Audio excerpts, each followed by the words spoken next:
James, you're muted. 1 second.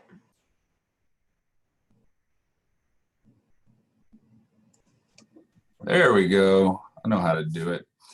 Good morning, everybody. We're gonna hit the information about move-in and walk through the process to give everybody some overview and talk through some things that are going to be specific to how you may interact with the process during these next several days. So the overview is going to kind of talk about a little bit of what our department-wide is doing, and then how we connect to some other campus resources that are going on. And like I said, accounting for doing the check-in process at the front desk of each of the residence halls that you may be pulled into when it comes to getting a student their key and going through the process. This may move quick, so hang on and we'll get to questions as soon as we can. But here we go. Residents have been signing up for move-in throughout the last about 3 weeks, and we are at about 90% of them have signed up for a specific time. Nice distribution over Friday, Saturday, and Sunday. Saturday is going to be our busiest day across all the halls, but it's about 60% of the activity that we saw last year on Saturday is what we can expect for this year. So we've provided a process that allows students to spread themselves out a little bit, and then we go on into Monday and Tuesday being days also available that are part of Mean Green Move-In as the event, and we'll have continued just arrival of students as we get to the latter part of the week and even all the way to next weekend and leading up to the first day of classes. Students have the opportunity to get to information that's specific to them through the e-housing account and their move-in itinerary. That's important not just for getting to campus, but it also links to the additional resources and where to go and what to do, and that includes things like ID services, parking, information about what dining's doing for move-in weekend and where they can eat and things like that. So there's a possibility to point people towards that resource in their e-housing portal for them to get details even once they're in the hall and arrived on campus. Much of that information is also kind of generalized onto the website. So there's 3 different announcements about move-in things that are going on. This is something that parents can access, or other people, and everybody here on the call of our department. This is a good resource to point to or to go get information about what's coming up. Parking information and additional Mean Green services are 2 of the announcements that are included in that on the housing homepage. You'll find them there pretty close to the top, and they're part of the scrolling banner information as well once you hit the homepage. Whoop, sorry about that. We'll get all the things loaded here. Mean Green Move-In is a 5-day span. Those are our official move-in days, starting tomorrow and through next Tuesday. And then beyond that, students have the opportunity to arrive what we've called late, but it's still before classes start, so no problem there.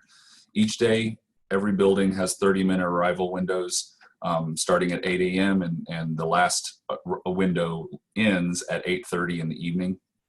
So the opportunity for students to sign up has been capped at 15 people per window of time. In some of our larger halls, that means that we've still got a good steady flow of people and should be able to work through people arriving without creating too much of a line or too much backup in the lobby or at the front desk. And then at that point, students are being directed on to finish unloading their vehicles and bringing all their things into the building and getting onto the floors and wings to start settling into their rooms. So we've got a nice process to have a steady flow of folks over the course of basically a 12-hour day for the next 5 days. And Friday, Saturday, and Sunday, again, are our busiest, our most populated days as far as the number of people we can expect to arrive per building. We're also directing students to the specific unloading areas for a building. Those are on a map that is available. We've provided a link to a Google map set of directions to bring students into campus from a couple of different routes to try and avoid overlap and backup on the campus streets for people getting to where they need to go. And then there's a process as well to help them identify where they can park after they're finished unloading, and that's information that is again back in their itinerary. There's a link to the map, and then also that's indicated on the overall Mean Green Move-In map, and that looks a little bit like what you see on the right side of the screen there. So the map has identified the unloading areas when you get to all the little boxes there, so we get a little closer and see where unloading is for Santa Fe, Traditions, and West. But that information's provided on the map for every building, and we're linking people to that with the directions there. The arrival 30-minute window is intentional to get people here and spread out, like I mentioned, but it isn't necessary that people are completely unloaded and moved into their room within that 30 minutes. We definitely can allot for more time to unload everything and arrive in the building from there. So so that pressure, we shouldn't have a need to put that pressure on anybody as they're coming in to make it that urgent. And then the other thing I mentioned, we'll direct people towards the lots that are identified for parking locations. We won't have permit enforcement during Mean Green Move-In. The only parking enforcement that is expected is if somebody parks in a handicap parking spot without a tag, or violates, jumps a curb and parks somewhere that they're not supposed to. That's the extent of that parking will be applying enforcement. But if students are using spaces and identified areas that are for unloading appropriately, they shouldn't run into problems with getting tickets. When the student arrives, there should be 3 things that happen, and we've maybe modified this a little bit, or there's some things folding into this that are developing in the last day or so. But number 1, they should be counted as checked in. They should get access to their room through a key, or for Joe Green, their card being issued to them. And then a couple of pieces of print collateral that should be put in their hand. And the one thing that's maybe not represented here is the possibility of passing out in our freshman buildings, at least the orientation transition programs office is providing the string backpacks that freshman students would have received at orientation. In our freshman halls, or halls where we have freshmen living, we're going to distribute those basically to anybody as they arrive, because we do have some upperclassmen living in those buildings, and we won't differentiate necessarily. So everybody can get a backpack, and especially those that didn't get to attend the orientation on campus, we should be trying to put one of those in their hands. When they arrive, we need to account for checking them in, and that's a process that takes just a little bit of action and captures the information that each student arrived and was issued their key. So quickly, what that looks like is we have instructions and a URL provided, and hopefully the instructions on the right here look familiar to everybody. You've seen these at your building at the front desk. If you've had the opportunity to spend even just a little bit of time down there, and you know where to go. But if you're logged into the front desk machine, the opportunity to hit that website and be able to utilize the functionality is what we're asking everybody to be ready to do if they're at the desk and somebody comes to check in. Whoa.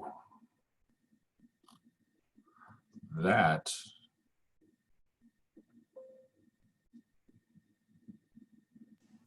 sorry, something okay. Just told me that the screen that was unintended. Something happened with Zoom there real quick. Let me get back to the slide.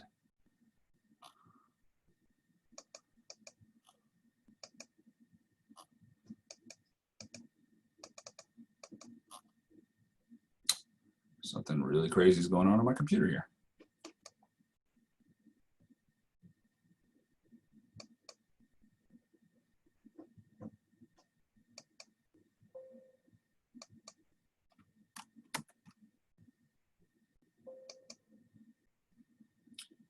Sorry, folks.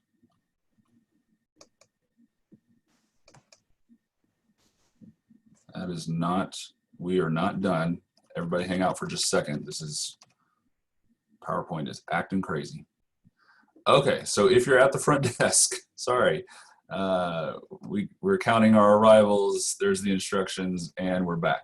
If you're at the front desk, it might look something like this. You're using the computer, and when you use that URL, it's going to pull up this website to provide you with the what you need to interact with. And if you get a little bit closer, you're going to be inputting information into the student ID field, and that can happen in a couple of ways. You can either do that with the ID card, if the student has it, or you can manually input their ID number, the 8-digit ID number, into that field.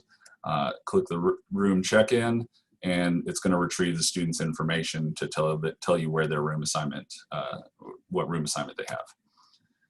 There's a couple of results that can happen here. It should pull up the student's room assignment information, and if it does, I'm ready to check into, that's McConnell room 100, and I'm ready to be checked in there, and as you're working the desk and there, you know that you're going to pull that key for me to be able to access that room. So there's how it's going to happen for most students.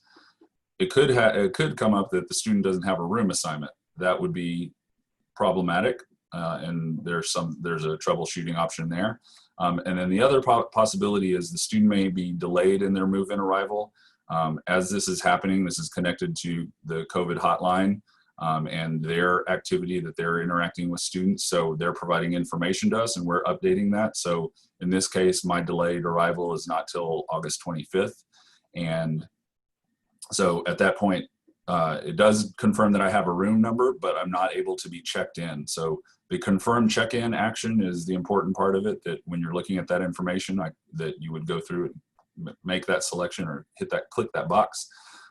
You don't have that option in the situation where there's a delayed arrival. So we'll direct people to the COVID hotline and provide some information or point them towards working through that process at that point. One second. Hold on, folks. 1 second.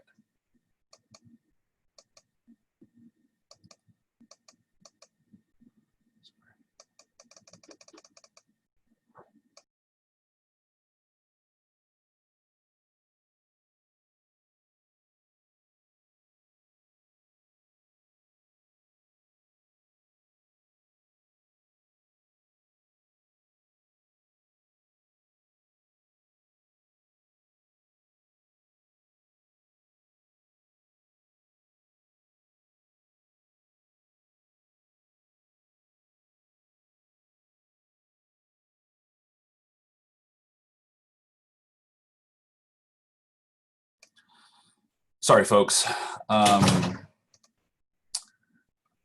Okay.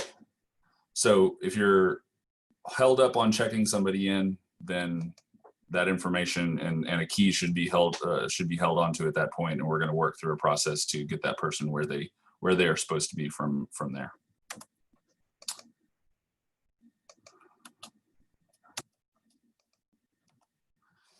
Once the student's checked in through the system, you hit the check-in button. You can pull their key or create the card for them.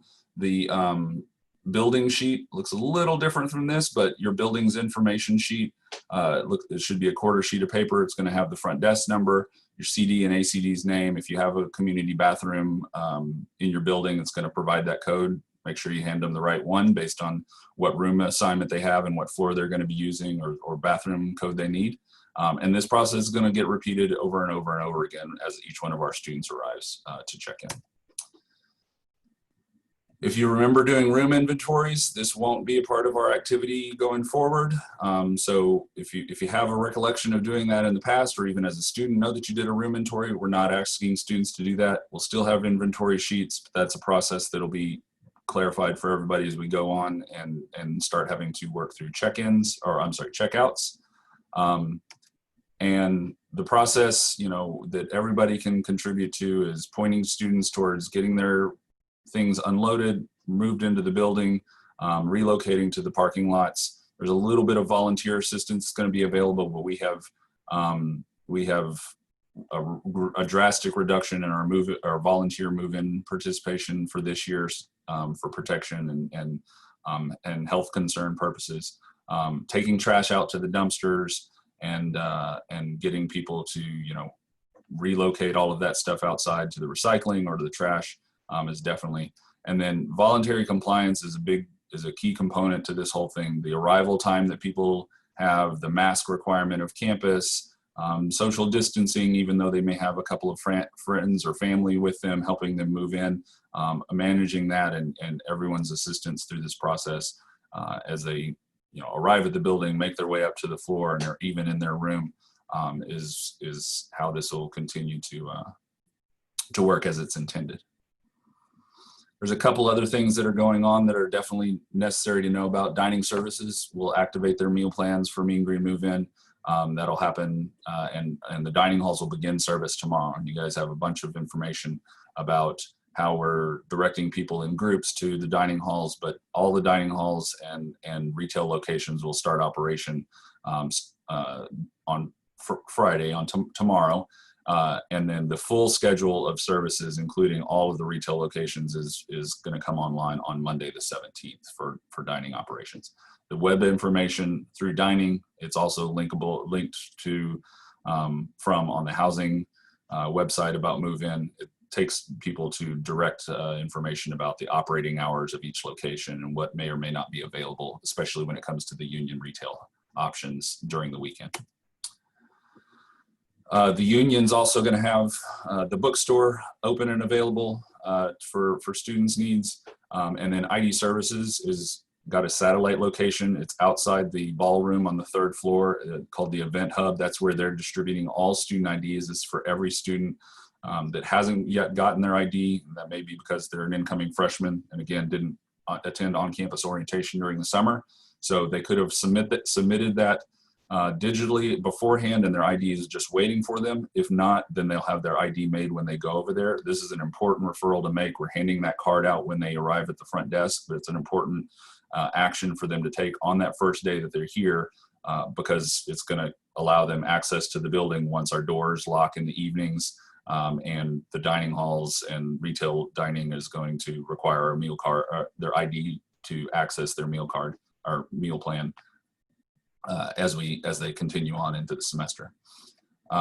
If they don't already have it, again, they can go get it there. And then transportation services, they will have their office staffed at the Highland Street garage through the weekend. They are directing people to make their online permit purchase because of not loading up their lobby with more people than it can handle and creating a situation where people are waiting outside. So the first few days of as we get through move-in, again, parking enforcement will be will not be fully engaged with the regular permit requirement. So there's an opportunity there for students to handle that online and then address that as they continue on into first flight week. I am going to bounce out, but and leave questions and some of those things. Tomás and Sarah are going to assist with that, so I can as I go to the next meeting. But thank you for everybody. I hope Mean Green Move-In is great. Keep up what you've been doing so far, and everyone appreciates from across the department the great effort that's gone into it so far, and what's going to happen as the semester gets underway. To put fall semester in action. So thank you so much, and hope we'll see everybody soon. Thanks, James. Okay, guys, now is the time to submit your questions. Tomás is here and available to answer any questions that you have. We talked a little bit about your role for move-in yesterday. But if you have any specific questions, am I good to go, Sarah? I have one update that we honestly just got last minute about what else will be handed out. We are expecting masks to come in for every person to receive on campus. That delivery will hopefully happen today. So that is one of those other things that folks will receive at the desk, regardless if they're a first-year student or a returning student. That's what they'll get as well too. I know we missed some people through early check-in. Let's get through Friday first before we figure out how to distribute them to those folks who arrived early. But when they start coming to the desk, they'll start getting a mask. And again, that's coming through the larger university's whole that's been able to provide those for everyone. I don't have specifics about what they look like yet, but I will see if I can do that. You might see them before I have a chance to get those questions answered around that. And then one of the other things, James mentioned volunteers, and I think I talked about it a little bit yesterday. Again, our volunteer numbers are pretty small this year. They're pretty much going to be what I will call pointers, water bottle keepers, and door openers, answer questions, but they are, again, not moving things into the residence halls like we've had folks do in the past. For some of y'all, I think especially when we think about handing out bottled water, that will probably end up being some of your responsibilities, your CD needing to work through how to rotate y'all in and out to do that.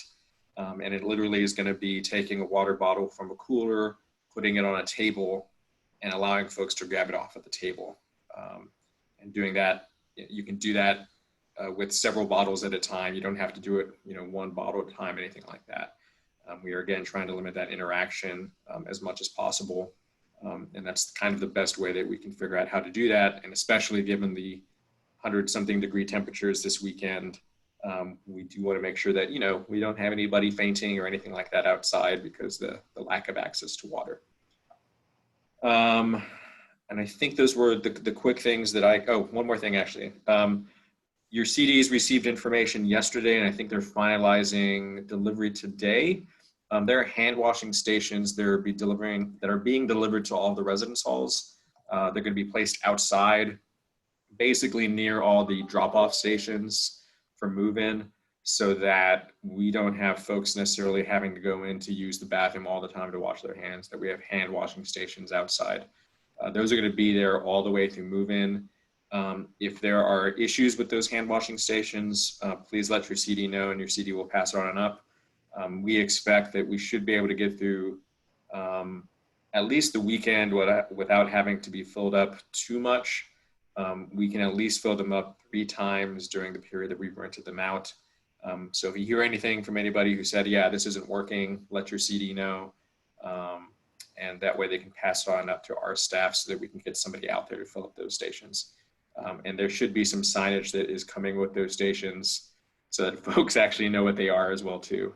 If you can remember big concerts, things like that, festivals, you probably saw those kind of things outside of bathrooms at festivals, porta potties, things like that. That this is what those things are. So, all right, that's what I had. Sarah, you have questions? Sure do. Yes, what are other roles that RAs can rotate in and out? So water bottles was one that you mentioned. Mm-hmm. Are they able to walk students to their rooms, or what are other suggested roles? Yeah, for a couple of locations, given the space between the key box and where the desk clerk is stationed, we can allow for somebody to help with the getting of the keys. So for instance, Kerr comes to mind. It's literally like about a 12-foot distance in between the key box and the desk clerk. We probably need somebody there to help pass the keys so that the desk clerk doesn't need to get up and down every single time. That's not going to be possible at some other locations. And all of you in your respective buildings know that as well too.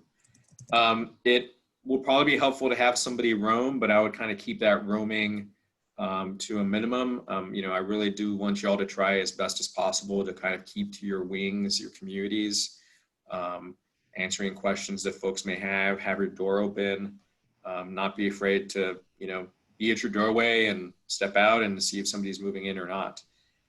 This is a little bit more of a marathon versus a race, like we've usually had with move-in.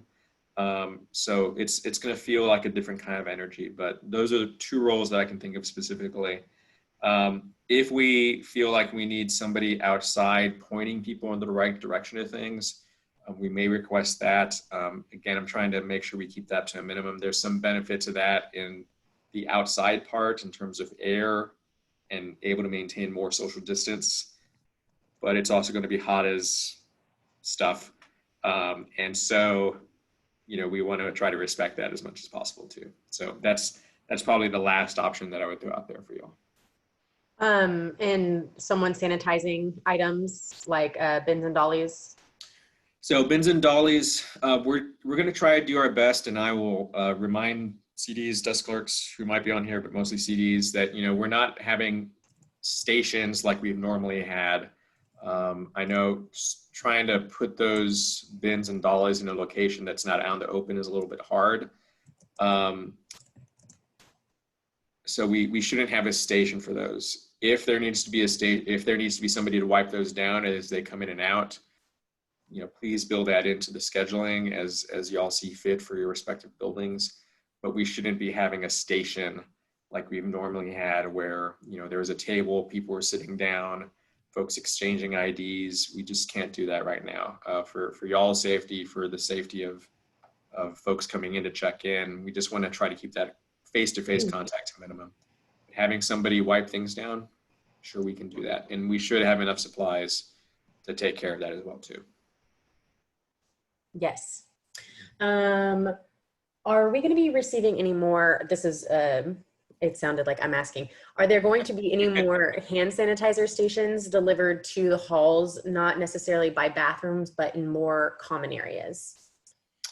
At this point, what we have, I think, is what we're going with. If y'all begin to see some patterns in that, please let your CD know as to where those things might be, because at some point it becomes really building specific is what I would say. So for instance, let me think of Rollins, for instance. Hi, Rollins. I'm not sure if the traffic at your library that you have downstairs in what I think is sometimes referred to as the Batcave area. Okay, I refer to it as the Batcave area. Is going to be in as high use as it's been before. But if there begins to be a pattern of, oh my goodness, residents are coming here all the time, can we see about installing something here? Pass that on up. Because again, we need to make some building by building decisions at some point. I think what we've tried to do is we've tried to have them in the common areas, try to have them near game tables, things like that. And I think that's about as far as we've gotten for now. So pass that on up. I would appreciate that. Okay. What are the instructions that have been given to residents on number of people that can help them move in? And is that located on a website for us to refer to? I would have to see where it is on one of the websites. What we've basically said is please limit the number of folks you bring with you, and especially consider whether or not you bring any folks who may be in high-risk populations, aka folks who are over 65, folks who may be a little too young, although that will kind of vary from family to family. What I would say we've tried to encourage is 2 people might feel like a healthy number, but we haven't given a specific limit. We've just said, please cut back as much as you can, consider your high-risk populations in terms of coming to campus. And once you've helped with move-in and help your students set up, it's going to be helpful for you to, what's the appropriate language I want to use here? It's going to be helpful for you to provide them the space that they need, along with the space that other community members need as well too.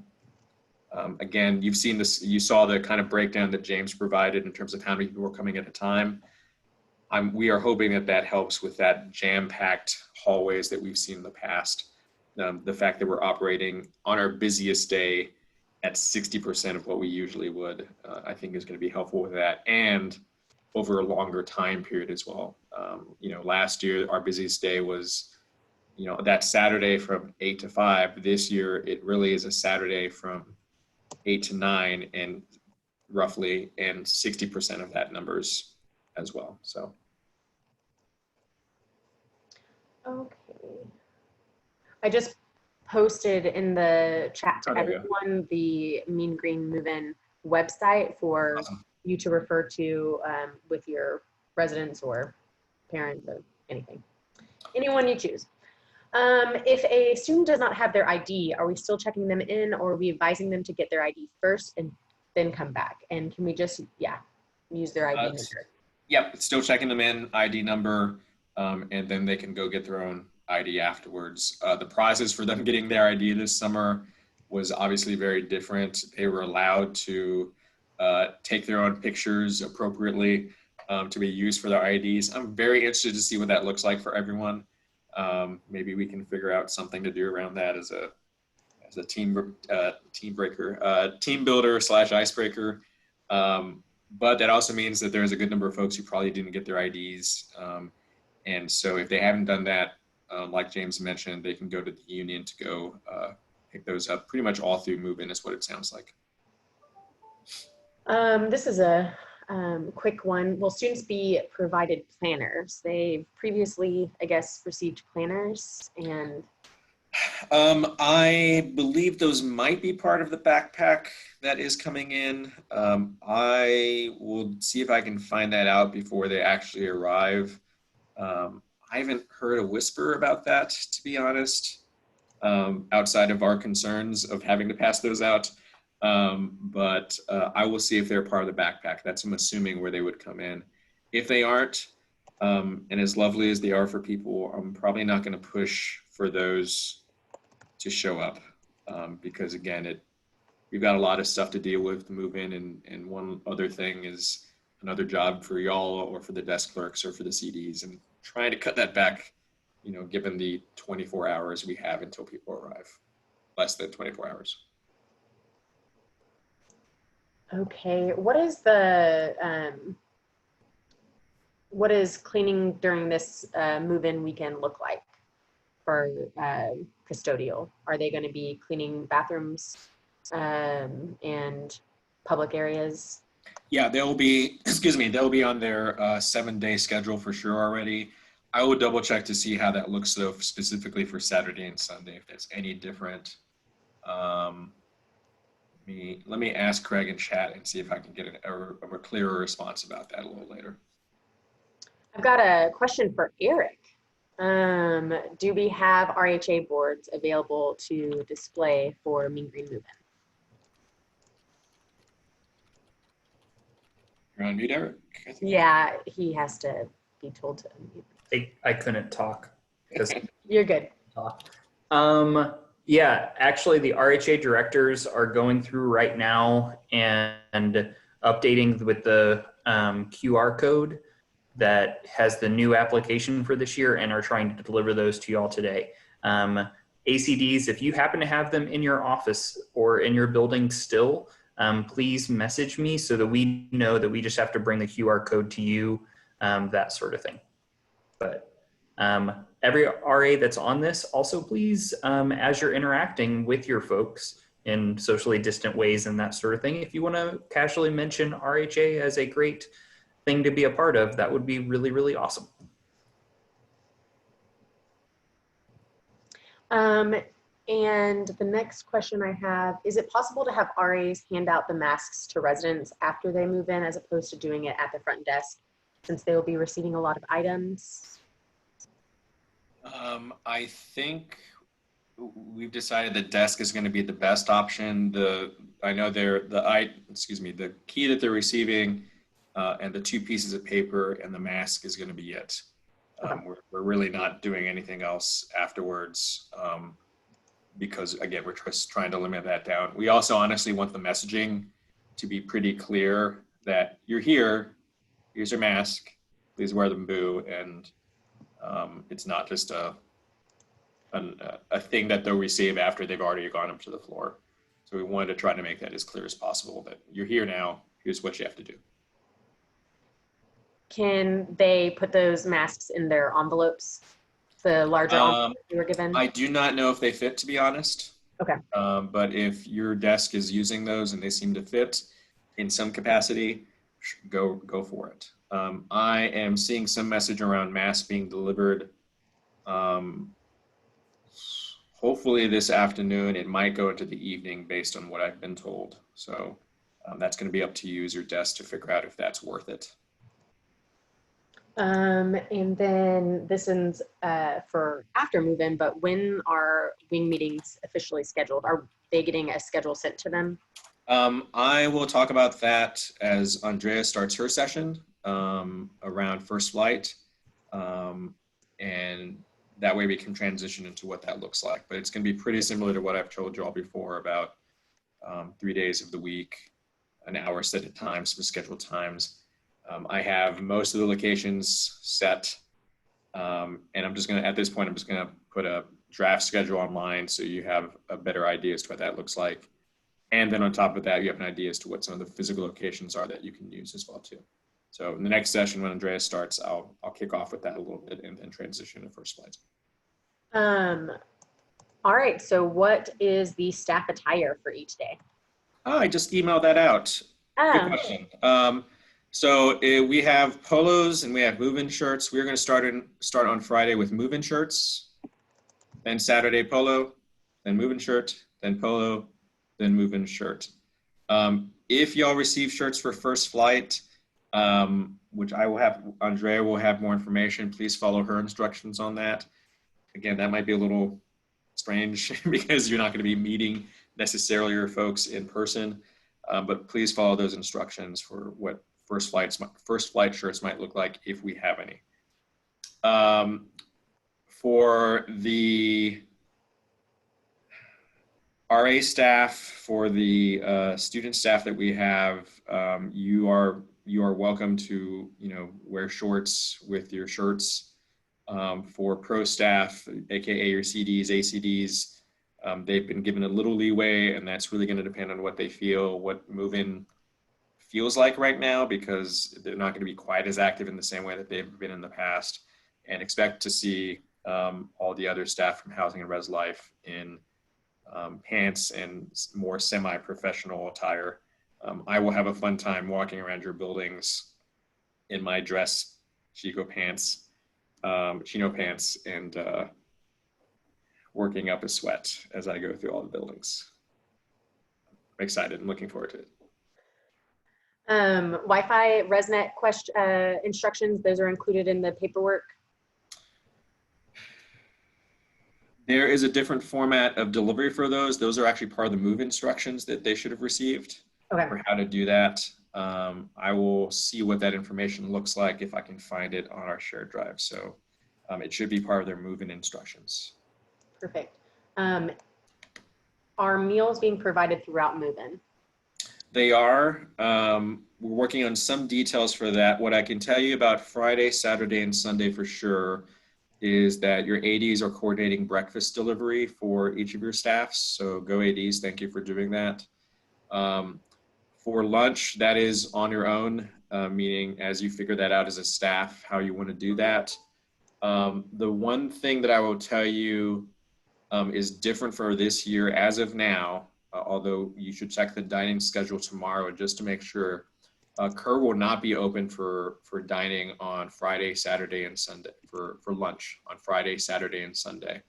And that's in an effort to cut back the amount of traffic that usually goes through Kerr for dining. It's not going to be available for lunch.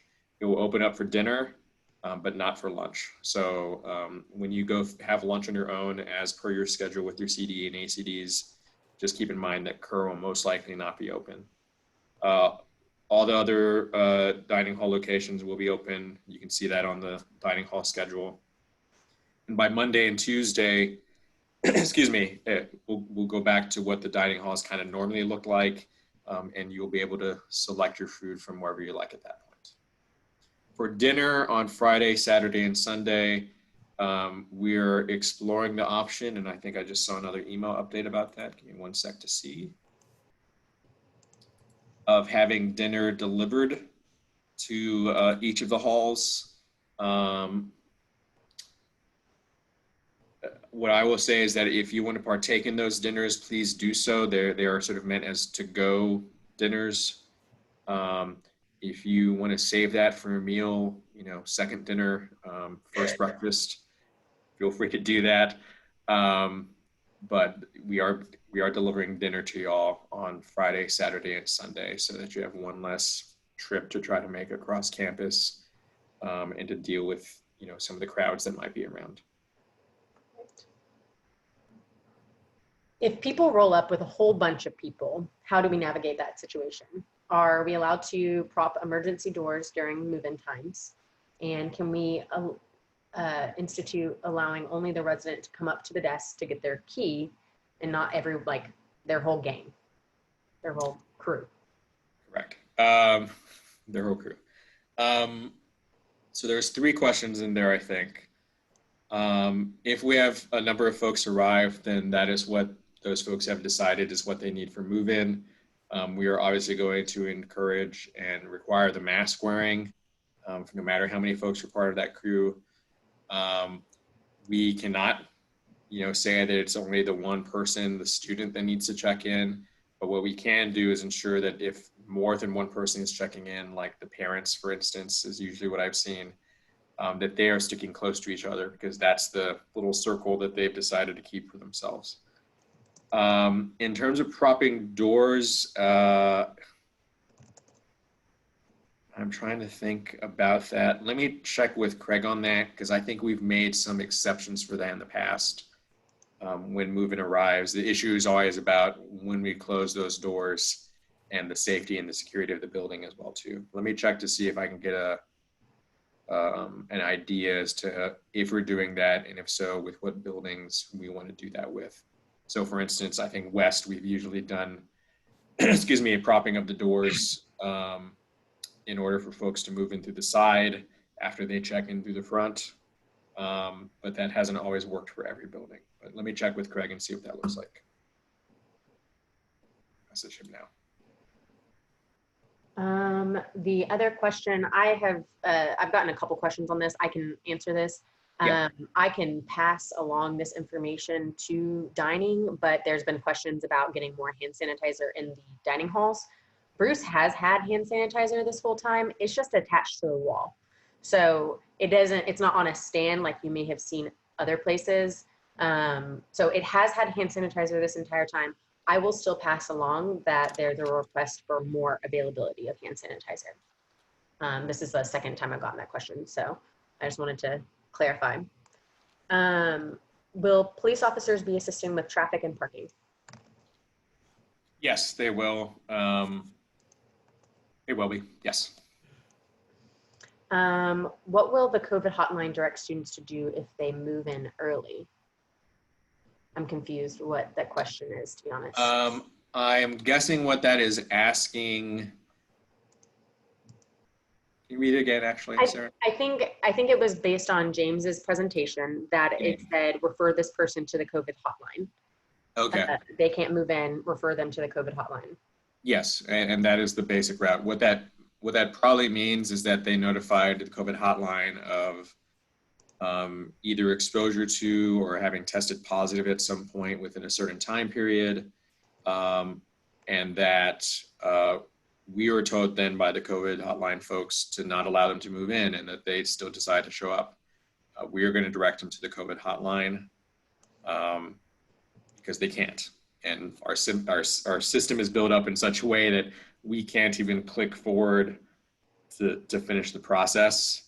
And that's what we're going to do, is direct them to, if you can call the COVID hotline, they can provide you more information. James will actually be, I think, working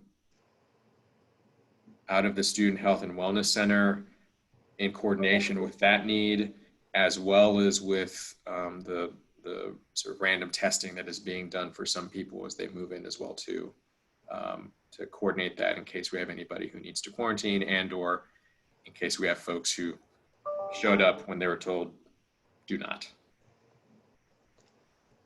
All right, I just wanted to address, because I've received multiple questions about bed lofting. Tomás is getting with Craig to get that, get Craig folded into that conversation. Yeah, and I will give the caveat too of we are leaning towards, at the very least, not having RAs needing to do that, and trying to provide some sort of online resource, aka a nicely made video that some of them did recently, because they're wearing masks in the videos. So this had to be done pretty recently. That shows folks how to loft or de-loft the beds. So that's the direction we're leaning in. I'll get some clarification as to how we want to distribute that with Craig, though. All right. How many check-ins are scheduled at each block? About approximately. At each half-hour block, Yeah, at each 30-minute block. it was, I think it was 15 people per half-hour block. 15 people is the max, yes. Yeah. And the system was built up in such a way as well, too, that once that block is filled, then they're told they can't sign up for it. And then in addition, on top of that, if the day becomes full, they're told to sign up for a different day. And that is building by building specific as well, too. So I know that there are about 2 or 3 buildings that are basically sort of close to being filled or filled with the number of people that can move in on that Saturday. Especially, there might be 1 building on Sunday so far. I haven't seen the latest list from James, but I'll try to let those CDs know what that is. Perfect.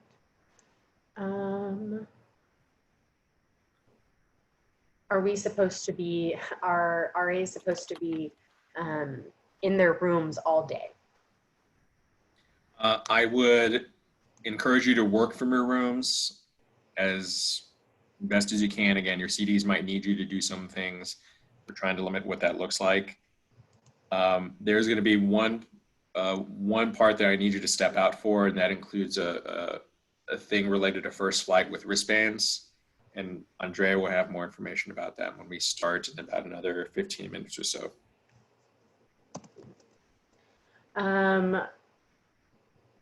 What if people go over the 30-minute time slot? Is there, are they? Yeah, the 30-minute time slot is meant for really the check-in process, not necessarily the moving stuff in and unpacking. We are still going to try to welcome folks to campus. We still have about 10% of folks who haven't completed the form yet for when it is that they're supposed to arrive. We're still going to welcome them.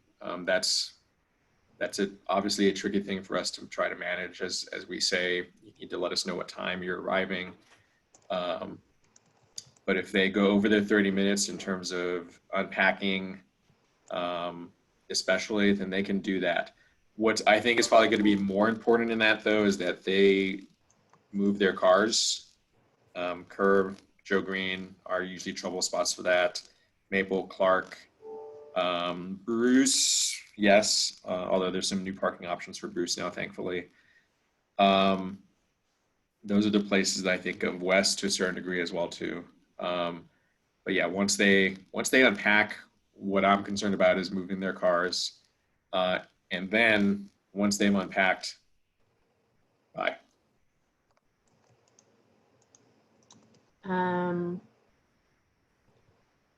Maybe about 2 or 3 more questions, Sarah. Is there a system for the elevator, for elevators during move-in, especially with social distancing and only having 2 people allowed? Mm-hmm. We're going to have to be flexible around that right now. I'm again checking still with Craig on the custodial part of what that looks like in terms of cleaning related to that. What's probably going to be the best thing is probably one family at a time, one set of people at a time actually moving in, versus trying to cram 3 or 4 families at a time like we've sometimes done. But that's going to be really up to them. With y'all in your spaces in your rooms as well too, mostly for most of the time, that really becomes a thing that I am guessing folks are going to manage by themselves.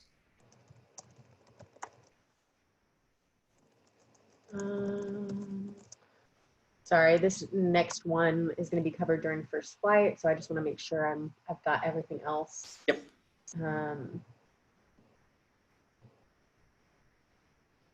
What time are they free at the end of each move-in day? Yep, 8 to 5 basically. Build in the time for lunch, some time to eat, time to have breakfast, which is something your CDs, ACDs will do. But on the Friday, Saturday, Sunday, Monday, Tuesday, it's 8 to 5. Your CDs have received information about also your hourly rate being adjusted for that, so that you receive the extra pay during that time period. It roughly comes out to about an additional 15 hours for the week of move-in, which also includes first flight meetings and your wing meetings. So your pay is going to be reflected in that. I know some of y'all might be working the desk as well too. On top of that, if that's the case, your desk clerks have been instructed to make sure that you don't work over 10 hours if you're doing the desk. From what they seem to say, most of y'all aren't. You may be working anywhere from 6 to 8 hours max, but you're automatically going to receive an additional 15 hours of pay for that time period. Plus, if you decide to work the desk, whatever your normal shift might be for that too. Okay, I think that we. Oh, and one more thing to that. Oh, go This ahead. week, this week is an exception to the university rule around 25 hours per week because technically classes haven't started yet. So when there aren't classes, hourly employees like yourselves can work up to 40 hours. You usually see that at the breaks. This is one of those breaks in which you can do that, in which we also want to pay you for that time period too. I really think I'm going through to make sure I've caught everything. Yeah. There was a question about move-in is until 8 p.m. But if most staff are leaving at 5, how is the rest of the evening going to go? The numbers are going to die down is what it looks like. So, most of that move-in process is going to be taken care of by, the desk clerks checking people in and making sure they know where to go. In terms of some of the first flight related stuff, things like the wristbands, which we'll get to in a little bit, that can be figured out, basically the next day if need be. But those 3 hours or so of continued movement afterwards is going to be just basically a desk clerk thing to help kind of manage, make sure folks check in and that they know where to go. All right. Okay. I think we can take a break. Yep. Before, what time is Andrea coming in? I believe. Right at 11? Yes. Oh, yes. I have her as 11:15. 11:15. Okay. All right. Then we'll have a longer break then. Okay. Okay. All right. Thank you Cool. guys. I the last question I had is that COVID testing for RAs is only until 11. If you need to step out right now to go do that, do that. These are being recorded, so you'll be able to view it later and ask your CD any questions that you may have that come up. So if that's what you need to do, go take care of that. And then come back. Okay. Cool. See y'all at 11:15.